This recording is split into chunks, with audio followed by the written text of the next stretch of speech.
Há diversas formas de enriquecer, e muitas delas se resumem em correr riscos. Já manter-se rico requer uma habilidade um pouco diferente e contraditória, que é justamente não correr tantos riscos, é ter medo de perder tudo aquilo que você levou anos e muito esforço para conquistar.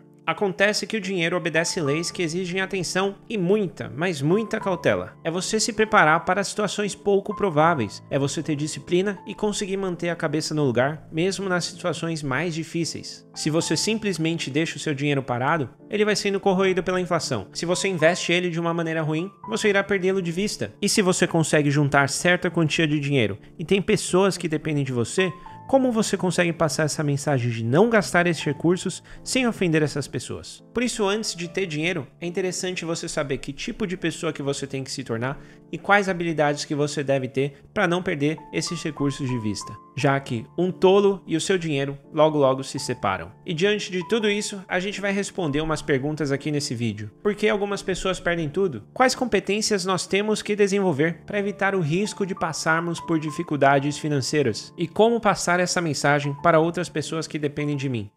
Olá, jovens! Meu nome é Gustavo Yamashiro e continuando a nossa série sobre os melhores livros de finanças e investimentos, seguiremos aqui com a nossa análise do livro A Psicologia Financeira de Morgan Housel. É claro que eu não vou me ater aqui única e exclusivamente sobre este livro, a gente vai trazer outras coisas aqui, mas nessa parte ele fala principalmente sobre a grande diferença de você ficar rico e continuar rico, porque elas requerem habilidades diferentes, habilidades distintas. Então fica aqui comigo até o final para que você aprenda a não perder aquilo que você vem conquistando há tanto tempo e se esforçou muito para conseguir. Para que você entenda a lidar com você mesmo, aos seus impulsos, às suas vontades e à vontade de outras pessoas que estão ao seu redor. Já que ficar rico não é fácil, mas permanecer rico também não é uma tarefa tão simples assim. Todo mundo conhece a história de alguém que já teve muito dinheiro, mas não conseguiu manter essa riqueza por um bom tempo. Algum investimento que não deu certo ou um padrão de vida insustentável que foi adotado. Pessoas que foram do céu ao inferno, casamentos que foram destruídos, famílias que foram danificadas. Logo, é interessante você pensar que tipo de pessoa você tem que se tornar e quais competências você tem que desenvolver para saber gerir o dinheiro de maneira eficiente. Porque se você não sabe lidar com quantias pequenas, se você for lidar com quantias maiores de maneira irresponsável, pode ter certeza que a queda vai ser bem mais dolorosa. Bom, eu vim de uma família de avós que criaram um negócio lucrativo, ou seja, eles sabiam ganhar dinheiro, mas na hora de rentabilizar esse dinheiro, aí que estava a grande dificuldade. Investimentos errados, imóveis em localizações ruins e a manutenção de um estilo de vida insustentável geravam despesas que logo se transformaram em grandes dívidas impagáveis. Não era raro eu acordar pela manhã com alguma discussão sobre ausência de dinheiro e muitas dívidas. E isso me trouxe um certo sentimento de culpa na época, porque eu era apenas uma criança, eu não conseguia trabalhar, não conseguia ajudar, eu só consumia recursos. O que passava pela minha cabeça na época era que se eu não existisse, talvez sobrasse mais dinheiro e talvez fosse mais fácil e meus pais não teriam que trabalhar tanto. O fato é que a geração dos meus avós, em conjunto com as dos meus pais, foram muito bons em ganhar dinheiro, mas na hora de rentabilizar esse dinheiro, aí eles encontraram problemas. Porém, eram outros tempos, outras histórias, nenhum deles teve a oportunidade de cursar uma faculdade. Não havia internet e o Brasil enfrentava períodos altamente inflacionários. Se você deixasse o seu dinheiro parado, ele ia simplesmente virar pó. Por isso, muitas pessoas recorriam para a compra de imóveis ou veículos. Mas se esses imóveis não fossem alugados e se esses veículos ficassem parados, eles eram passivos, eles acabavam consumindo recursos. Eles não agiam como ativos que geram recursos. Então foi um período de acúmulo de passivos muito grande. E pensando sobre todo esse panorama e essa contextualização, tem uma lição muito interessante que eu tirei desse livro, que é o seguinte: nem todo sucesso se deve ao trabalho árduo e nem toda pobreza se deve única e exclusivamente à preguiça. Há pessoas que nascem em economias radiantes e lares que prezam pela educação, e outras pessoas nascem em economias fracas com ausência de recursos e ausência de oportunidades. Ou seja, a sorte e o acaso também desempenham um papel fundamental na vida das pessoas e no desempenho que elas vão ter. Você deve entender que não se trata apenas de número, é também sobre medo, sobre ganância, sobre disciplina, autocontrole e também sobre a capacidade de dizer não para algumas coisas, porque muitas vezes dizer não para algumas pessoas pode ser muito difícil. E também sobre a habilidade de lidar com outras pessoas, porque no final do dia nós somos seres racionais e a gente tem que lidar com outras pessoas. Isso faz parte da vida humana. O mundo é incerto, você vai enfrentar dificuldades e emergências, é só uma questão de tempo. Por isso, guardar dinheiro é uma proteção que você tem contra o poder que a vida tem de te surpreender nos momentos mais difíceis. Você não precisa guardar com um propósito específico, você tem que criar o hábito, você tem que aprender a criar esse colchão de proteção, porque é a sua sobrevivência, é a sua tranquilidade que está em jogo, e a de mais ninguém. Nos últimos 50 anos, muitas coisas mudaram, nós tivemos períodos hiperinflacionários, confisco da poupança, 11 de setembro, crise de 2008, pandemia e agora a guerra entre Rússia e Ucrânia que jogou os preços lá para cima. E em um mundo onde a única variável constante é a mudança, a capacidade que você tem de se adaptar é uma das coisas mais importantes que você tem que desenvolver. Se você é dono de uma empresa, prepare-se, pois os tempos e os clientes mudarão. Se você trabalha em uma empresa, prepare-se também, pois ela também vai mudar.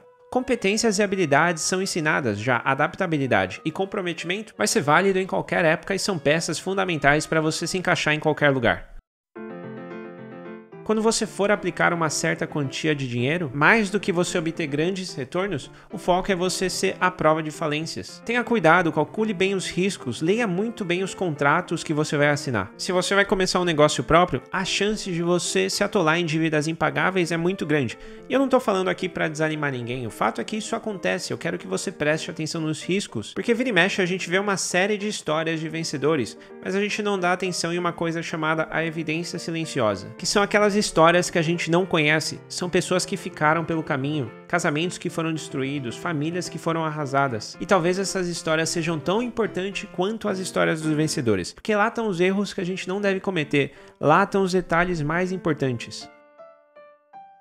Se você investe em ações, saiba muito bem o que você está fazendo e deixe lá o tempo necessário para que o poder dos juros compostos faça mágica ao seu favor. A parte 2 dessa série fala muito sobre o grande segredo da riqueza de Warren Buffett e eu recomendo que vocês assistam. Mas resumindo aqui, se você investe em ações, é interessante você saiba que o Warren Buffett não fez durante todos esses tempos. Ele não se atolou em dívidas, ele não vendeu tudo nas recessões que ele atravessou, ele não comprometeu a sua reputação empresarial, não se prendeu a uma única estratégia ou moda de investimento passageira, e ele sobreviveu e investiu desde os seus 11 anos de idade. Então a longevidade e o tempo foram fatores essenciais no seu desempenho. Permanecer no jogo é muito mais importante do que você buscar retornos insustentáveis. E uma das competências mais difíceis é saber lidar com outras pessoas, porque isso não é uma jornada de um homem só, você lida com outras pessoas durante a sua vida. É um projeto longo e custoso que envolve alguns sacrifícios, e muitas vezes algumas pessoas podem não entender e não ver sentido naquilo. E é sobre isso que a gente vai falar agora.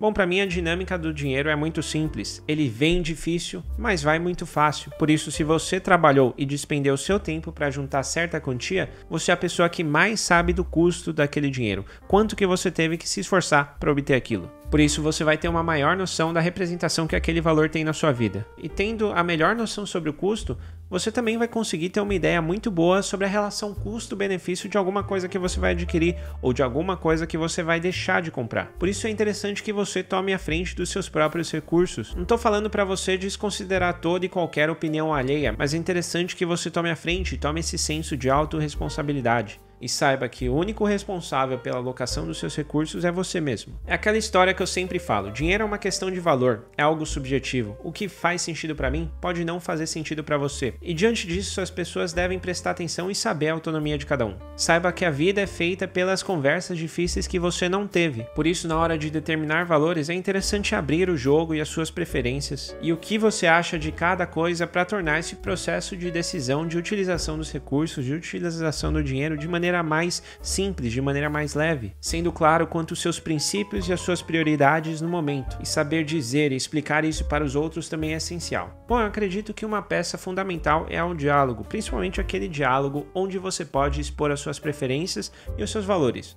Mas eu sei também que tem certos diálogos onde simplesmente não faz sentido, onde você tem pessoas onde você não consegue desenvolver uma conversa e ela não vai ver muito sentido. Por isso, algumas vezes é melhor ignorar. Aliás, se você puder contar alguma experiência aqui, onde você teve com uma pessoa onde não fazia sentido dialogar e você teve que simplesmente romper laços, comenta aqui para eu saber. Bom, por hoje é isso, a gente vai ficar por aqui. Espero que você tenha gostado desse conteúdo e se te ajudou de alguma maneira, compartilhe isso com seus amigos. Joia?